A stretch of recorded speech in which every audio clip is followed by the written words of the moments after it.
Señoras y señores, bienvenidos, muy buenas noches. Gracias por acompañarnos. Esto es La Silla Roja, este espacio abierto al diálogo, a la crítica, al análisis, a la reflexión.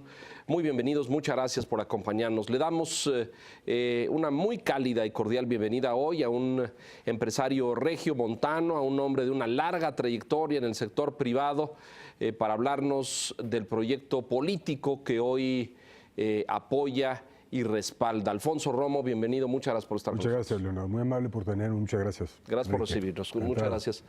Don Enrique Quintana, ¿cómo está usted? ¿Qué tal, Leo? Buenas noches. Bienvenido. Buenas noches.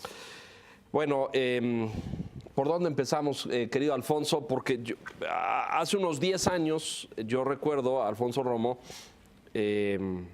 apoyando otros colores o con simpatías en otros sectores. ¿Estoy en lo correcto? Estás en lo correcto. Y ahorita, si quieres, me dejas ahondar. ¿Qué pasó en esa época? Y voy a tratar de resumir para no aburrir a tu público. Primero, a mí me tocó conocer, y me voy a ir a los 90 para ponerlo en contexto. Correcto. ¿Sí? A mí me tocó muy joven conocer al presidente Fox, en la época que estaba yo en FEMSA. Y me tocó comprar las Coca-Colas, lo que hoy es Coca-FEMSA, y con él negocié el contrato de franquicia. Ahí empezó la relación. 1978, 79, por ahí. Él estaba trabajando en Coca-Cola. Coca-Cola Internacional, y de ahí, cuando terminó esta negociación, él ya se fue a los negocios de su familia. Al rancho y eso. Al rancho, ¿verdad? Al rancho San Cristóbal. Al brócoli. Al brócoli. Y a las botas Fox. En ese entonces eran las botas Fox. Cierto. En los 90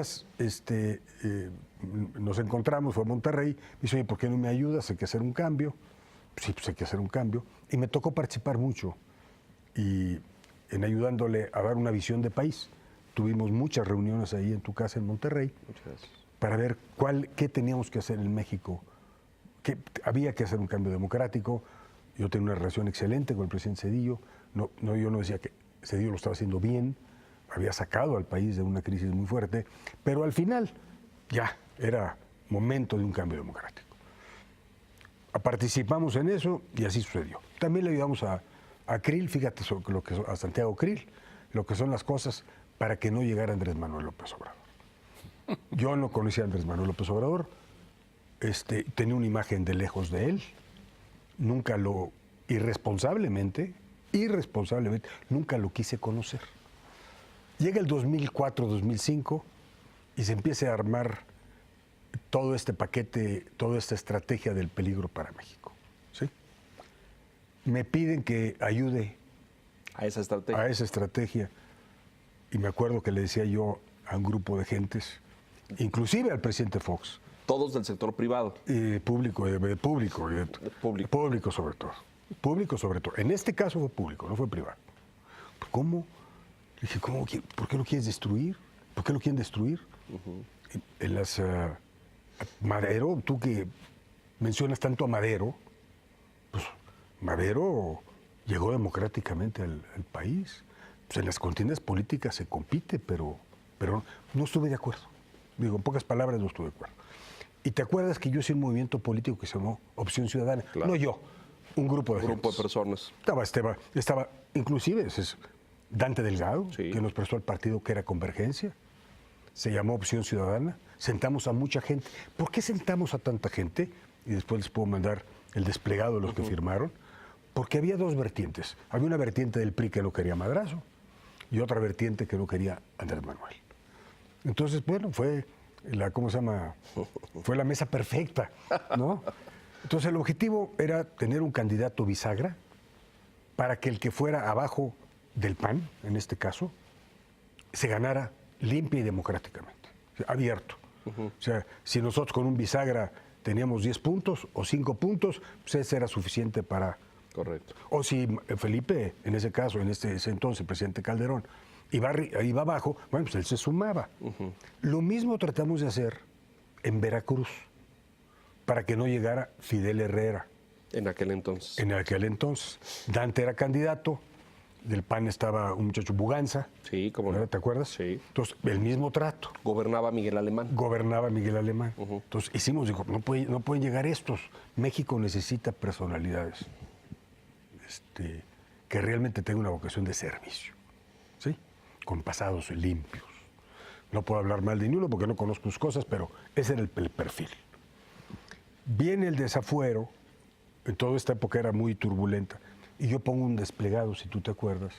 No es el momento, en las democracias se gana y se pierde, no se descalifica. En las urnas. Yo no conocía a Andrés Manuel, claro, era puro. Tú estabas en contra de que desde el gobierno y desde el poder Desde el se sector privado, ejerciera desde el sector privado, correcto. del privado público, de que yo estaba en contra de que fuera violento Y lo descalificaran, digamos. y los calificaran. Yo estaba de acuerdo en hacer una campaña muy fuerte para que no llegara, pero no así. Por eso puse el desplegado, ¿sí? Porque a México no hay que confrontarlo, a México hay que unirlo. Este país necesita unirse, no necesita confrontarse, ¿sí? Y así son las democracias. Y así fue. Y pasaron los años y en 2011 me invita Dante Delgado a conocer a Andrés Manuel a su casa.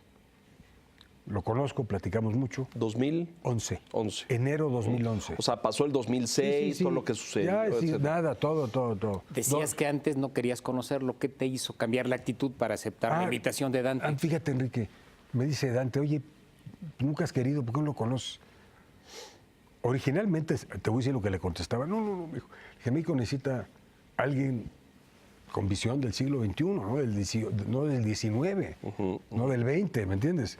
Necesitamos, a México sí necesitamos tener una agenda social, pero con fórmulas de mucha creación de riqueza. Dijimos, a ver, vamos a analizar cómo gobernó la Ciudad de México. Muy buen punto, yo hubiera hecho lo mismo. Como si fuéramos a comprar un negocio. Sí, o sea, que ya no nos puede pasar de que se nos ocurre porque es simpático, habla bien. No. Es carismático. Carismático, muy agradable. Todos somos. Hay mucha gente carismática, pero y hablan muy bonito. De ahí a gobernar este país es otra cosa. Fíjate que hicimos el análisis. La parte de qué pasó con su presupuesto, qué pasó con la deuda, con la calificación de la deuda. Invitamos a instituciones privadas, ¿no? Académicas, calificadoras, toda la parte financiera. ¿Qué pasó? ¿Realmente es un populista o no? En la parte de seguridad, a ver qué pasó. El AMIS, ¿cómo están los robos a casa habitación? ¿Cómo están los robos de automóviles, secuestros y toda la serie de índices que tienes, cuantitativamente? ¿Qué pasó? ¿Sí? Y tercero, ¿cómo ejerció el Estado de Derecho? ¿Quién fue su procurador? ¿Quién fue su presidente del tribunal? ¿Cómo se le podía medir? Pero lo mismo hicimos para Marcelo y para el presidente Peña. En ese momento gobernador. En ese momento, los dos, uno gobernaba la Ciudad de México y el otro gobernaba, ¿cómo se llama? El Estado de México. En ese entonces también tratamos de hacer un análisis de Mario Fabio Beltrones, que había sido gobernador de Sonora, que era un aspirante en ese entonces, pero no encontramos mucha información. Andrés Manuel baja el gasto, deja un presupuesto equilibrado, el ahorro lo dedica a tejido social, muy importante, no populista porque no lo hizo con déficit, lo hizo porque es un hombre sensible a las carencias humanas de viejitos, madres solteras. Es un problema muy serio. Entonces, muy bien. Parte del dinero, capital semilla, invitó al sector privado, restauraron el centro histórico, los segundos pisos. En ese entonces, el director de Banobras era Felipe Calderón. Pues entonces, pues ahí están los datos, ¿no? Basta. Bien. Las calificadoras le mejoraron el perfil de la deuda. Entonces, la parte financiera, bien. La parte del AMIS, muy bien. Robos, recuerden ustedes, la Ciudad de México era... Andrés Manuel tiene una cosa que nadie ve, y perdón que haga un paréntesis, Leonardo. Es muy buen operador. Trabaja 20 horas diarias. A las 6 de la mañana estaba con las reuniones. Con las reuniones, y luego se iba a ver los segundos pisos. Y así, o sea, opera. Además de que piense, tiene una visión clara, opera. Muy interesante, ¿eh? No se la pasa... declaraciones. Declaración. Hubo también. Por supuesto que las conferencias pero a las 6, pero el resto, trabaja, ¿no? Bueno, a mí me impresionó mucho. La parte del Estado de Derecho, en ese entonces acaba de salir Arely Gómez de la FELDAPE, ¿verdad? Y yo la había conocido a través de Alejandro Martí. y estaba nada. Entonces le dije, oye, ayúdame a hacer una visión de la universidad que tengo, la parte de leyes. Me interesa mucho tener una gran visión. Y al mismo tiempo, pues ayúdame a ver cómo ejercieron el Estado de Derecho, cómo lo hacen. Es importantísimo. Esa es la piedra angular de un país. Y fíjate que nos encontramos que el procurador Bernardo Batis, Sí. presidente del tribunal, una disculpa, se me olvidó el nombre, extraordinario, muy bueno. No lo designa él, estás consciente, pero es el que estuvo en ese periodo. Estoy hablando del el concepto. Sí. No interfiere. O sea, toda la información que se pudo haber tenido de jueces, muy respetuoso del pueblo. Así fue el reporte. Irreverente, muy bien. En el caso de Marcelo, normal, ¿sí? Y el caso del Estado de México, la verdad, bastante mal, sí, sinceramente, ¿no? Había mucho desorden en el Estado de México. Entonces ya con datos empezó la relación de ese entonces a la fecha muy intensa con el presidente. Del 2011 para acá. Del 2011. Hoy, ¿qué función desempeñas en ese grupo, Alfonso? Mira, después de platicar tanto y de confrontar ideas y ver cómo veíamos el país y las soluciones, ¿no? Él me pide, mira, voy a entregar mi visión del país en un libro que acaba de publicar. Se llama La Salida, que acaba de publicar, La Salida. Quiero que lo vean. Vamos a formar un grupo plural, independiente. Puede haber gente de Morena, del PRI, del PAN, intelectual, independiente, de todo tipo, para que hagamos un análisis y podamos llegar a un consenso de a dónde debemos llevar este país, qué prioridades debemos de tener para dar una esperanza real. Primer punto. Segundo punto, un plan que me arroje qué voy a hacer desde el primer día. No quiero llegar al poder y ahora vamos a empezar a hacer planes. El país tiene prisa. Sí, claro. Tiene mucha prisa. Y ahorita estamos conformando los grupos de especialistas de las diferentes áreas. Y empezamos a analizar. Como dijo él, voy a hacer un quote de Andrés Manuel. Aquí está el libro. Estoy abierto a todo, pero tengo una visión clara. Van a tener que batallar para convencerme. ¿Sí? Hay la imagen de que este Andrés Manuel racional, sensato, mesurado, choca a veces con el Andrés Manuel que no sé si sea el mito que se construyó o una parte de su personalidad que se reflejó, por ejemplo, en el plantón de Reforma allá en el 2006. Y hay empresarios, a mí me lo han dicho personalmente, pues no le creo a Andrés Manuel de que ahora ya esté de sensato y trabajando las cosas de manera diferente. En algún momento va a salir el Andrés Manuel agresivo, el Andrés Manuel que conocimos allá en ese entonces, en 2006. ¿Qué les respondes cuando te dicen esto? Mira, le respondo muy sencillo, mira. Cuando a ustedes les falla y llevan a su familia al hospital y por una negligencia se muere un pariente suyo, ¿qué hacen?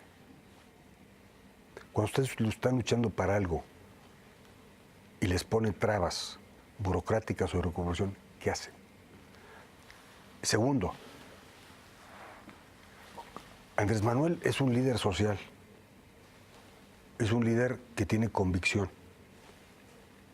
Le quitaron la gobernatura, hay mucha discusión, en Tabasco. ¿Qué hizo? Una marcha, ni un muerto, ni un video roto. 2, en esta elección tan controversial del 2006, con tanto ataque, les digo a ellos, imagínense ustedes que no los difaman. 2, te quieren desaforar, te quieren meter a la cárcel. Y lo único que haces, y que él me lo platica, yo tenía 3 opciones, Alfonso, y así les contesto. Una, hacer una marcha. No era momento, la gente estaba muy enojada. Yo no puedo permitirme una gota de sangre. 2, decir que perdí, pues no perdí. Yo soy un luchador. Si tú analizas y tercero, analizas a los grandes líderes del mundo. Mandela, que ahora lo ponen en el cielo, lo metieron en la cárcel, ¿no? Al presidente de Uruguay, a José Mújica, también estuvo en la cárcel. Entonces, los líderes sociales, los que quieren un cambio, se enfrentan a una resistencia que entonces hay que ver los dos lados. Pero hasta hoy, como les digo a ellos, cuarto, óiganlo todos los días para ver si está confrontando o está uniendo. Es duro, está peleando por algo, pero véanlo, nunca está levantando a las gentes, nunca está. Si tuviésemos un líder irresponsable, cuando el desafuero hubiera tomado la Ciudad de México. Y aquí estamos. Llevamos muchos años en esto. Esa es mi respuesta. Yo creo que hemos visto muchos Andrés Manueles en este proceso. Unos, como dice Enrique, en la polarización, en la diatriba, en la confrontación, en esta muy recurrente discurso y retórica de la mafia, el poder y de todas estas cosas. Y luego vemos al líder social que quiere construir un México distinto y que apoya a los marginados y que apoya a los desposeídos. Bien. Pero son como muchas facetas de un mismo personaje. Yo veo y conozco también a muchos sectores que guardan un nivel de desconfianza por decir, bueno, es que ¿cómo depositamos credibilidad cuando no sabemos cuál es el que va a aparecer o cuál es el que va a salir? Aquí estuvo sentado hace unas semanas, en diciembre, platicamos con él, le dije, lo veo hasta profético, lo vi, amoroso, conciliador. Ya dice que ahora ya ni siquiera va a perseguir a los ladrones, que no hace falta que yo te diga, en este país tenemos muchos. En tu estado hubo varios, por cierto. Pero ahora dice que no, es decir, envía el mensaje como decir, perdono pero no olvido, no quiero hacer una cacería de brujas, no voy a meter a nadie en la cárcel. Es como un mensaje a la clase política, decir, no soy una amenaza, ¿no? Cuando a lo mejor, y se lo dije aquí, lo que quisiera la ciudadanía es decir, esos que han despojado a Veracruz y a Zacatecas, Puebla, Oaxaca. Yo creo que no hay estados aquí invictos que el que haya pasado por ahí no se haya despachado con parte del erario. Así es. Y el señor López Obrador hoy dice la paz, ¿no? Mira. ¿Qué dices de eso? Mira, en tu primera, ¿cuál va a ser el Andrés Manuel que va a gobernar? Pues, ¿cómo gobernó aquí? Aquí yo no veo, en el análisis, que le subió el agua y el predial a las lomas y se lo bajó a Xochimilco. No vi que haya subido impuestos. Gobernó con mucha responsabilidad para todos, juntó a todos los empresarios. Yo me reuní en el 2012 con todas las empresas extranjeras y no hubo queja. Entonces, el que cómo gobernó, pues fue el hombre mesurado, trabajador, puntual, con problemas porque es una ciudad compleja, tiene 100 años de historia, pero por eso el análisis de cómo gobernó. Entonces, pues así va. Ese es el Andrés Manuel que yo estoy convencido que va a ser. Si no, no estaríamos aquí sentados, ¿no? Segundo, si tú lees a Andrés Manuel, los 14 libros, hay que leerlo. Es muy importante que en las democracias no solamente juzguemos como yo juzgué, irresponsablemente, porque oí. Hay que profundizar. México se está jugando mucho. Si tú lees sus libros, y que puede ser muy duro en críticas, como el Fobaproa, lo que pasó en Fobaproa, que eso pone muy nervioso a muchos, pero es un libro que es muy buen libro, muy soportado, muy analítico, pero sí fue un problema de México. No es que los va a agarrar y les va a hacer todo. Entonces, pero su parte filosófica, de democracia, de respeto a las... Pues léanlo. Eso es lo que yo he vivido, Andrés. Entonces, yo creo que hoy está en campaña, pues te enojas, todos nos enojamos, ¿sí? Te dicen, contestas como en la casa, ¿no? Pero yo veo que cuando ha gobernado, cuando ha tomado decisiones responsables, nunca ha violentado, ¿no? Esa es la parte. Déjame hacer una pausa, sí, cómo no, porque si no se nos va a ir el tiempo. Encantado. Tengo 40 cuestionamientos, sí, en lo que acabas de decir y ahorita regresamos a ellos, pero hacemos una pausa, regresamos enseguida. Alfonso Romo, parte del equipo y de la coordinación política y estratégica de Andrés Manuel López Obrador. Volvemos.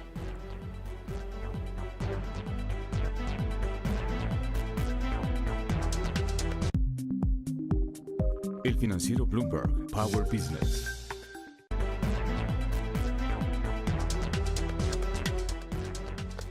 Poncho, vamos a entrarle de fondo a este análisis sobre su gestión en la Ciudad de México y esto, ¿no? Y más allá de este personaje con este tipo de expresiones, a lo mejor de soberbia política, de lo que digas mi dedito y al diablo las instituciones y cállate chachalaca, que son célebres y están ahí en los anales de la política mexicana, y que creo que él se hizo enorme daño con eso, porque él las pronunció y los dijo, pero bueno.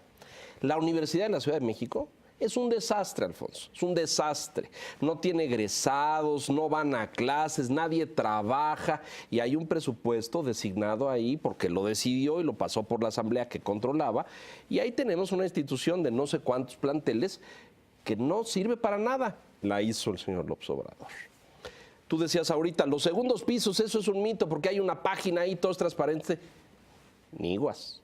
Los números y el presupuesto real de lo que costó, de cómo se invirtió, de dónde salió el financiamiento, no está a la vista del público, está archivado en un resguardado, en un reservado ahí hasta el 2025, lo cual también arroja pues muchas dudas. ¿Por qué tendría que reservarlo y esconderlo si es público, ¿no? Hoy sabemos cuánto costaron lo que hizo Marcelo y que se gastó una fortuna. Y sabemos el desastre de la línea 12, por ejemplo. Sabemos, pero es público. ¿Por qué guardar una obra pública que se hizo con dineros de la ciudadanía? Sigue habiendo temas ahí. Que no aumentó la deuda, sí, coincido contigo. Que impulsó muchos programas sociales que sirvieron y sirven a la ciudadanía. Coincido contigo, es decir, tiene un énfasis social de atender a las clases populares totalmente a favor. Es decir, hay luces y sombras. Claro. Pues, ¿no? Mira, como en todas las empresas, ¿no? Tenemos éxitos y errores. Si tú me analizas, pues he tenido en mi vida muchos éxitos y muchos errores. Es la vida. Y muchas veces te equivocas, no tanto a qué negocio te metes, sino a quién pones. Y ahora que Los mexicanos nos hemos equivocado bastante. Pero hablo de empresario, ¿no? Muchas veces te equivocas a quién pones. Pero el instinto es el que me gusta. No dudo que la universidad, no conozco, no conozco la universidad, no conozco, he oído este tipo de críticas fuertes, pero digo, su instinto de tener a los muchachos, a los jóvenes, no en la calle, sino en la aula, estudiando, el instinto es correcto. En el libro dedica una parte. O sea, no podemos dejarlos a la merced de los, ¿cómo se llama?, del crimen. Sí. Te voy a decir que hemos hecho en estos años. Yo tengo una universidad orientada a muchachos con recursos limitados. Ajá. Somos la universidad más grande de Nuevo León. Tenemos 22,000 alumnos. Y lo llevamos. Mira, fíjate lo que con la universidad. A ver, vamos a hablar del sector educativo. Aquí está. ¿Qué hicimos? Bueno, agarramos una universidad que la primera semana nos pusieron 2 pistolas. Porque se analiza el sistema educativo, que la mitad del sector es del sector privado, es un desastre, quitando a las élites. Es una irresponsabilidad del sector privado. Entonces, los que me dicen, pues están igual. ¿No? Entonces, yo le dije, mira aquí lo que estamos haciendo. Una universidad que tomamos con muchos problemas sociales, que recibimos gente que ni sabe leer y escribir a prepa, del sector privado y público. Y mira la transformación que hemos hecho. ¿Por qué? Porque hemos atendido la parte psicológica, la parte de autoestima, de capital emocional. Si esto lo vamos a hacer en educación, y vamos a cuidar no nada más lo académico, sino la parte, reforzar a esos muchachos que vienen en condiciones de veras desastrosas. Fíjate el cambio. Fíjate cómo se vestían y cómo se visten. Los maestros que trajimos, de primera, casi como las universidades privadas buenas de Monterrey. Gracias a Dios, las universidades privadas buenas de Monterrey, o la Universidad de Nuevo León, que es muy buena, los jubilan a muchos de ellos a los 60, todos bienvenidos. ¿No? Tan activos, entonces, el instinto es correcto, puede ser que sea un relajo, pues que la manejen bien, pero el instinto es correcto. Los segundos pisos, de lo que mi gente se metió a analizar, encontramos esto. Yo te prometo que voy a hacer esta pregunta, porque yo vi el resumen, no tengo, ¿cómo se llama?, entendido, pero no veo alrededor de Andrés Manuel riqueza. ¿Sabes qué? No. O sea, no veo en toda su gente que lo ha seguido corbatas Hermès. No, yo no conozco a ningún grupo de políticos en el mundo, conozco muchos, de Estados Unidos, de la Comunidad Europea. Nadie se viste como los de México. cuando veo a todos los alrededores de Andrés Manuel, Sí, sí, sí. no veo de dónde se robaron, quién, vaya, los hijos. Mira, he analizado todo. Yo creo que vive de una forma muy, muy austera y muy congruente. Y lo que lo rodea. Diría yo, agregaría, a lo largo de todos estos años, porque ya son muchos en la política, ha sido muy constante en eso, ¿no? Es decir, no hay un rancho ni una propiedad, no vive con lujos, no hay coches, no hay reloj, no hay nada. Ahí veo mucha constancia, mucha coincido con mucha congruencia. Pero sí vi funcionarios en su entorno que fueron corruptos y que cometieron actos de corrupción.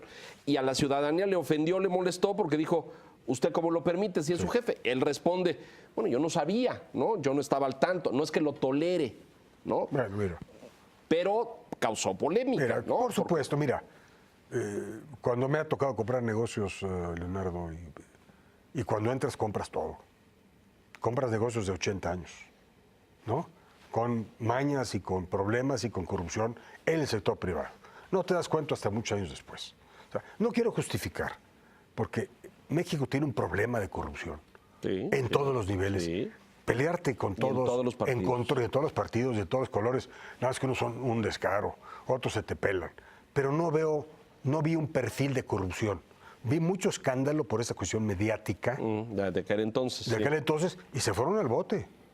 Bajarano y Ponce. Sí, claro. De los otros no hay ni uno. Sí. Bueno, quizá uno o dos, no sé. Poquitos, sí. No me interesa, Sí. ¿verdad? Entonces, pero vuelvo a lo mismo. Lo que lo rodea, la gente que he conocido, que yo no conocía, muy intelectual, gente muy intelectual, por ejemplo, Lauro Esquivel. Me platicó una cosa muy interesante a Lauro Esquivel. No, yo no la conocía. Le daba para chocolate. Una mujer muy buena. Y tuve la oportunidad, porque fue a dar una conferencia a Monterrey, curiosamente le prestaron el auditorio de la universidad nuestra. Le dije, oye, no sabía que ibas a venir, ya lo había conocido. Vente a comer, lo invité a comer, invité a un grupo de amigos. Y dijo una cosa muy interesante, en el plantón nos reuníamos con Andrés Manuel 20 o 25 intelectuales. ¿Aquel de Reforma, dices? Sí. Ajá. Es una historia interesante. Y siempre, porque tenía las reuniones políticas y las intelectuales. Y aquí con nosotros decidió, oyendo a todos, que era muy peligroso, violentar con una marcha. Entonces, este tipo de conversaciones, Leonardo, son muy congruentes en el comportamiento de Andrés Manuel. ¿Sí? Entonces, yo no digo que sea un santo, que sea el mejor del mundo. No hay santos. No hay. Tampoco. No. Pero sí es el hombre de lo más congruente que he vivido. Segundo, muy importante, nunca se ha peleado con el sector privado. Ha calificado a todo ese grupo pequeño, políticos, empresarios, y hablo de los estados, no necesariamente tiene que ser los grandes, ¿no? Sí, en la capital. No tiene que ser en la capital. Tú vas, los constructores, es un problema serio. Entonces, esa MAFIT, hay que acabar con la corrupción. Pero nunca ha dicho voy a atentar contra la libertad individual o contra la propiedad intelectual o contra la propiedad. Cero. No estaremos aquí. Déjame regresar justamente al tema de la percepción del empresariado. Yo encuentro todavía, por lo menos en algunos de los empresarios grandes en México, enorme desconfianza de Andrés Manuel. Esta imagen de que gobernó bien la Ciudad de México, la responden diciendo, bueno, en realidad, porque la propia ley le amarró las manos. Es decir, la deuda pública, por ejemplo, del Distrito Federal entonces, tenía que ser autorizada por el Congreso de la Unión. Y lo que te contestan es, si no hubiese tenido esa restricción, probablemente sí hubiese tomado mucha más deuda que la que tomó, porque efectivamente el Distrito Federal no se endeudó más durante esa gestión. Tú que te mueves normalmente en el sector empresarial, porque esa ha sido tu vida, ese entorno, Alfonso, ¿cómo percibes esta imagen de Andrés Manuel entre los empresarios? Mira, si tú me hubieras preguntado en 2012, no, 80% era no. Punto. 20%. Nada, no queremos verlo, no queremos oírlo, nada. Tú hablas, un de los rechazo grandes. total. Un rechazo. Hoy, no tanto, ¿eh? Hoy, caray. Tenemos 5 años de estar platicando. Sí. Entonces, hoy yo te diría que los no así es un 20-25%. Se ha reducido. Se ha reducido. Están mucho más abiertos, como le digo, estudien. Ahora, cuando califiquen a un gobernante, califíquenlo en el todo. ¿Hubo marchas? ¿Hubo disturbios? ¿Hubo atropellos? Sí, ok, se equivocó en esto, perfecto. Le ataron las manos, pues también a Marcelo y también a, ¿cómo se llama? A Mancera. Y ahí están los resultados, ¿no? Que cada quien los califique, ¿no? No me interesa calificar a nadie, no estoy aquí para calificar a nadie, pero el señor nunca hubo un problema serio. Entonces, en el overall, como les digo, ¿cómo le pagan bonos a sus ejecutivos? ¿Por una variable? Por días. Esa es mi respuesta. ¿No? Tú haces eso, Alfonso, tú eres vínculo, enlace de Andrés con círculos empresariales, con capitanes de la industria privada, con empresarios, con emprendedores. Sí, mira, él me dijo, aquí está, vamos a coordinar el proyecto de Nación, están todos los rubros. Mi chamba, mi trabajo es tender puentes con todos los grupos. O sea, lo he dicho, esta es una oficina de logística. México está sobrediagnosticado. Me voy a sentar y me estoy sentando con los banqueros, con los industriales, con los autoparteros. A ver, ¿qué tenemos que hacer para que México se destape? Pero sí también me siento con los agricultores más olvidados del sureste de México. A ver, ¿cuál fue la problemática? ¿Cómo podemos llevarlos a escala? Yo ya lo he hecho. ¿Qué tenemos que hacer para todos esos olvidados tener un programa que rápidamente puedan ver la luz? Tú tienes cosas de agroindustria incluso. Mucho, y lo he hecho, y me he asociado con campesinos. O sea, sí. Conozco, tengo un lenguaje muy similar. En educación estoy muy metido, conozco mucha gente, estoy trayendo los mejores talentos, a ver, qué hay bueno, qué hay malo, cuáles son los mitos. La reforma, hay cosas muy buenas, hay cosas que hay que corregir. Entonces, ese es mi chamba. Quitar los miedos, ser muy abierto. Aquí hay diferencias, aquí no hay. Y yo te aseguro que en la medida que nos abramos todos, vamos a tener un ambiente para que todos saquemos este país. Yo le decía, y hemos platicado mucho, Andrés y yo, y él me ha dicho, él me lo ha dicho a mí, necesitamos ganarnos la confianza. Por favor, ayúdame porque necesitamos a todos. Entonces, no es una cosa mía, no estoy caminando solo. Hoy le estoy ayudando al Señor a poner en blanco y negro lo que él ve, pero más importante es cómo creamos esos puentes y esa confianza. ¿Tú estás convencido de que es la opción para México? No tengo duda. Y ya nos explicaste todo tu proceso de reflexión, de análisis, de conclusiones, etcétera. ¿No hay otras opciones válidas, útiles, viables? En las democracias siempre hay gente que no le gustan perfiles. Sí. Vamos a ver qué escogen los otros partidos, vamos a ver qué pasa con los independientes y te voy a dar mi carta Santa Claus. Ojalá y hubiera 3 supercandidatos con un perfil adecuado para que en México tenga una contienda que el que gane saque este país adelante. Hoy no lo veo, quién sabe qué puede pasar mañana, pero mi carta Santa Claus, ojalá y sea una contienda de altura y no de confrontación. Ahora, pues para cómo se ven las cosas. Nomás déjame eso. Eso es muy importante lo que acaba de decir de las instituciones. Eso me pasó. El de al diablo con las instituciones, sí. Lo dijo y cállate, chachalaca. Es esta parte visceral que sí tiene y que a veces le gana, que responde el tabasqueño. Déjenme contestar, ¿no? Déjenme tratar de ver lo de fuera. Sí. Cuando yo lo oí, reaccioné igual. Cuando lo atacas de que el Chávez y todo lo que le dijeron, que lo van a desaforar, que lo van a meter a la cárcel. Te voy a decir lo que le pregunto. A ver, el ataque fue de allá para acá, para él. Pues te enojas. Si es al diablo las o sus, yo tengo la grabación del sus. Sí. Entonces yo le pregunto a mis amigos, que no les gusta, a ver, ¿estás contento con el sistema educativo en México? No, es un desastre. ¿Estás contento con los sistemas de salud? No, es un mugrero. ¿Estás contento con el Estado de Derecho? No, pues es el problema número 1. ¿Con la corrupción? No. Entonces, ¿cuáles instituciones quieres? Vamos a reformarlas. Entonces vamos a tener liderazgos fuertes para tener instituciones fuertes. Porque los países es un reflejo de sus liderazgos fuertes. Ese es mío. Así respondo. Nomás no quería dejarlo. Está bien, está bien, está bien, está bien. Me parece una reflexión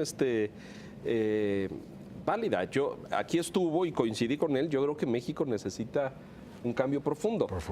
No puedo estar seguro que si veo, insisto, son muchos años y son muchos contrastes. Muchos. Yo creo que el plantón de reformas fue un craso error político. Totalmente. Porque Andrés en esa elección del 2006 estaba muy cerca de las clases medias urbanas que votaron por él de forma importante, significativa, y ese plantón lo distanció significativamente de ese sector que dijeron, no, qué miedo, yo no quiero que 6 meses duró el plantón, el paso de la reforma, y fui, no solamente porque vivo en esta ciudad, sino porque mi trabajo y mi oficina era en esa zona, y yo vi gente tomando clases de samba y de punto de cruz con unas estructuras pagadas por el gobierno de la Ciudad de México. Y tú decías, bueno, pero el sector financiero de la ciudad en reforma, oficinas, parado porque había un enojo ahí. En fin, yo creo que ese fue un error.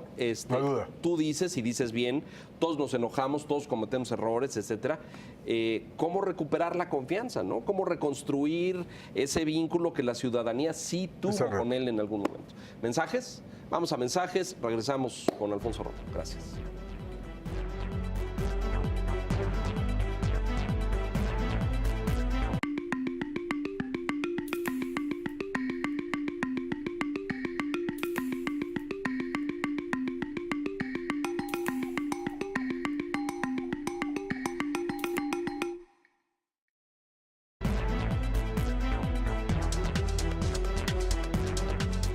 Bueno, haciendo esta disección del personaje y de lo que tú dices hace un momento, Alfonso, que este sector empresarial, este sector privado, financieros, banqueros, lo ven hoy con menos reticencia, con menos, ¿sí? No duda.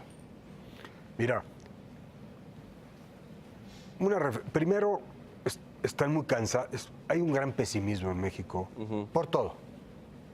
Porque la parte económica de México va mal, ¿no? El gasto desordenado, la violencia, la inseguridad, todos. Y tenemos un bad hombre, como dicen, un bad hombre, ¿no? Enfrente, aparentemente. Eso hace un panorama, como lo platicaba con varios, es una tormenta perfecta. Se necesita, hoy no podemos confrontar Méxicos, necesitamos unirlos. Y necesitamos realmente ser muy responsables. Parte del trabajo también vamos a conformar un equipo que le dé esa confianza que se ha perdido en Andrés, que alrededor de él está muy consciente él de tener un equipo de primera que entienda todos los Méxicos. O sea, no vamos a tratar... Ayer me cuestionaban sobre qué va a hacer con el tratado. Dije, lo que está bien lo vamos a dejar. Toda la maquila, toda la parte del norte, que crece a 6-7%, ¿para qué tocarla? Él hace en su libro una aportación muy interesante, mucho más creativa que la de Trump. La franja de los 20 kilómetros, libre, para que haya todo tipo de industrias.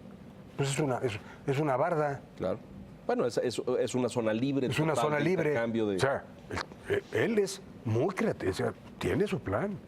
También habla de cómo rescatar a los jóvenes y estamos viendo la metodología para hacer eso y darle un poco y que si podemos hacer que el sureste no decrezca 5-4% por año, que se mantenga, México crece al doble, creceríamos al 4, 5, 6. Entonces, su instinto es correcto. ¿Cómo lo vamos a implementar? ¿Quién lo va a operar? Esa es la clave. Déjame regresar a una de las objeciones que se hacen mucho respecto al planteamiento de Andrés Manuel, las reformas. Y lo comentamos con él aquí cuando estuvo en este programa.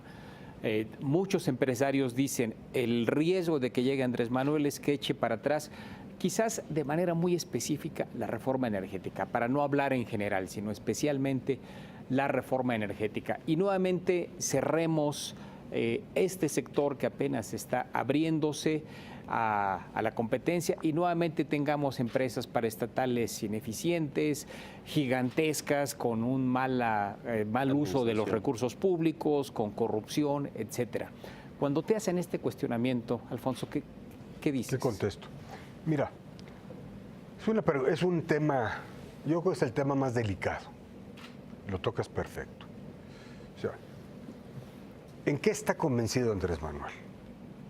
¿No? Porque al final él va a ser, si es candidato de Morena. Y si gana. Y si gana. O sea, él cree que si al sector energético, Pemex, CFE, si le hubiera manejado sin corrupción, totalmente como si fuera una empresa corporativa como lo hace Suecia, como lo hace Noruega, perdón, o como lo hace en otros países, como lo hace Kuwait, Saudi Arabia, si se hubiera manejado con no corrupción, sería otro Pemex y no tendríamos estas taras. 2, si no hubiéramos atado al presupuesto y hubiéramos ordeñado a Pemex, y esto se fue a puro gasto, ¿cómo se llama? Corriente, no tendríamos los problemas de hoy. Fue una irresponsabilidad de muchas décadas de todos. Sobre todo cuando hubo un petrolero en los últimos 15 años. Entonces, él cree que esto, bien manejado, podríamos tener energéticos baratos, ahorita voy a otro punto, para poder industrializar a todo México, para todos los empresarios. Realmente hacer de México un paraíso de la inversión, con costos de insumos competitivos. Estoy hablando de ILEAD. 2, se le ha criticado mucho por las refinerías. ¿Sí? Yo contesto, yo en mis negocios y todos mis amigos hacemos inversiones cuando estratégicamente conviene, pero nunca ponemos los huevos en una sola canasta. Entonces, hoy importamos el 62% de las refinerías. Tenemos 3 días de inventario. Hoy no tenemos independencia energética. A mí como país no me gusta eso. Entonces, pues, ¿qué hay que hacer? Que analizar dónde estamos. También lo dice en su libro, no vamos a tener una imposición por otra.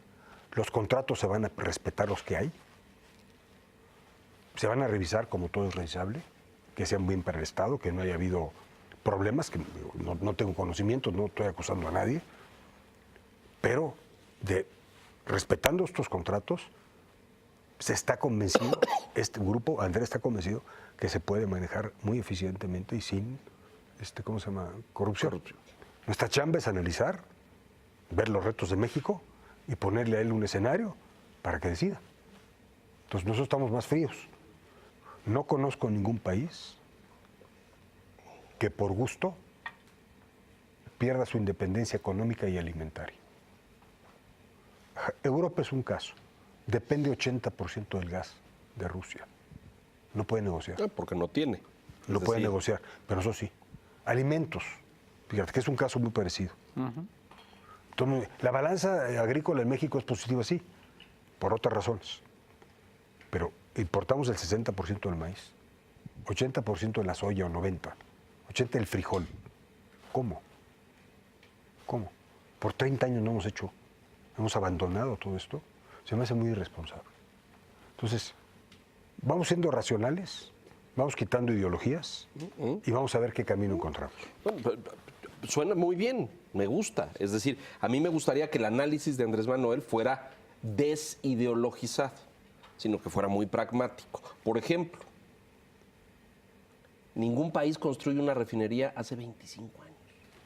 Es decir, Japón, que tiene muchas, pero que no tiene petróleo y tiene refinerías, compra crudo, refina y procesa en su país, ya no construye refinerías. Pero fíjate, ¿por qué no crece? Bueno, igual. Tiene cero crecimiento. Exactamente. Entonces ya no necesita. Pero en la India sí. Acabamos de estar en la India y acaba de construir 3 refinerías porque no quiere depender y está refinando. Y no, los números no están mal. Es lo que estamos revisando. Hoy, solamente, si nos ponen 2 centavos por litro que nos mandan, vamos a pagar el muro. 2. La gente seguramente se pregunta, Alfonso, supongamos que corre la campaña, gana López Obrador. Vamos a ver a Poncho Romo como uno de los integrantes del gabinete de López Obrador, a lo mejor como su coordinador ejecutivo, así como tiene a Fernando allá el Bronco en Monterrey. ¿Cuál es tu plan? ¿Qué has hablado con él? Mira, te voy a decir lo que he contestado, lo que he hablado con él, lo que he contestado y lo que ya me decidí, ¿sí? Muy bien. ¿Verdad? Digo, hay una decisión tomada. una pues. decisión tomada, ¿no? Mira, primeramente cuando me invitó a coordinar esto, no le dije, no es mi chamba, yo tengo mucho trabajo, ¿no? Yo estoy ocupado. Y además, ¿sabes qué? Digo, juntar todas las opiniones de los Méxicos, Sí, es complicadísimo, sí. porque todo mundo tiene urgencia de resolver un problema de hambre. Y todos son legítimos. Todos. Todos. Mira, para mí, yo de veras que qué bueno que acepté, porque estoy conociendo la realidad. Si ya la conocía, no. Ahora digo, bueno, ¿por qué acepté? Digo, pero bueno. Entonces, después dije, si me hubieras preguntado hace un año, te hubiera dicho, nunca hubiera aceptado este. Después estoy aquí metido. Y a mí no me gusta nunca decir nunca, porque los nunca no valen. Y así contesté en 2 ocasiones. Y dejé una rendija, ¿sí? Pero después que me provocaron en estas entrevistas, me quedé pensando. Dijo, este país está tan desconfiado y yo tengo tantos negocios con tanto conflicto de interés que sería poco responsable y poco pulcro que yo estuviera en el gabinete. Porque no vas a cerrar tus negocios, Porque no los voy a evidentemente. cerrar y si hago bien o hago mal, me van a crucificar. O los vas a poner en manos de riesgo. tus hijos como el señor Trump. No, pues no. Sí, pero no me gustan las simulaciones. Claro, claro. No soy de ese corte. Entonces tengo que ser muy pulcro. Entonces, yo no me veo en el gabinete, para nada. Enrique mencionaba las reformas ahorita. La energética tal vez es una de las delicadas porque ha sido un tema Muy delicado. de él muy insistente a lo largo de muchos años. Totalmente. Y sobre todo viniendo de Tabasco. Otro y que tú conoces bien es el educativo. Lo vimos hace unos meses en Oaxaca formando una alianza con la sección 22 de la CENTE, de la Coordinadora Nacional de Trabajadores de la Educación, tal vez uno de los sectores más retardatarios del viejo sindicalismo mexicano, donde lo que importa es la fuerza del grupo y que tengamos el control, no el servicio ni la atención de las escuelas. En fin, no te voy a decir nada que no conozcas.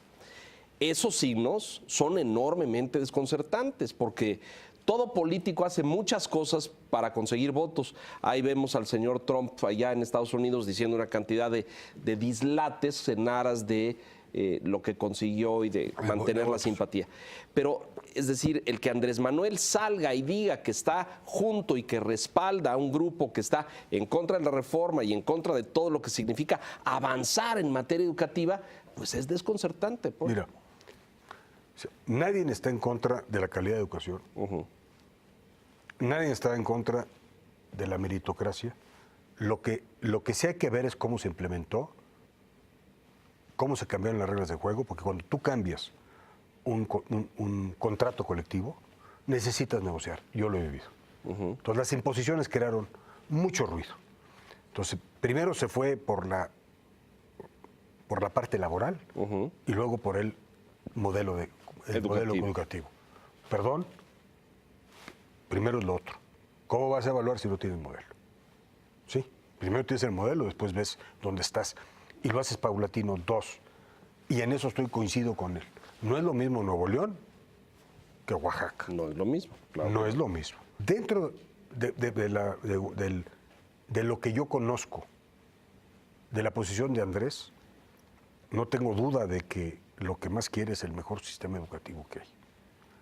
En cuanto a lo que me acabas de preguntar de la sección, de lo que yo he ido y platicado con él personalmente es, hay que apoyar a los maestros.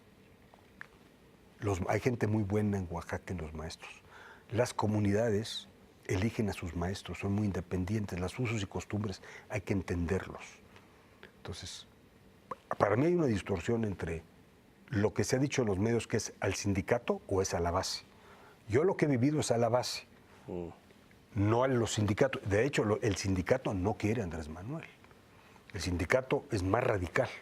El CENTE. El CENTE, la CENTE, o la de Oaxaca. La coordinadora. La Sí, coordinadora. es más radical. Es sí. más radical. Sí. Entonces, el liderazgo, él lo ha dicho, yo no apoyamos a Andrés Manuel, pero la base lo estima.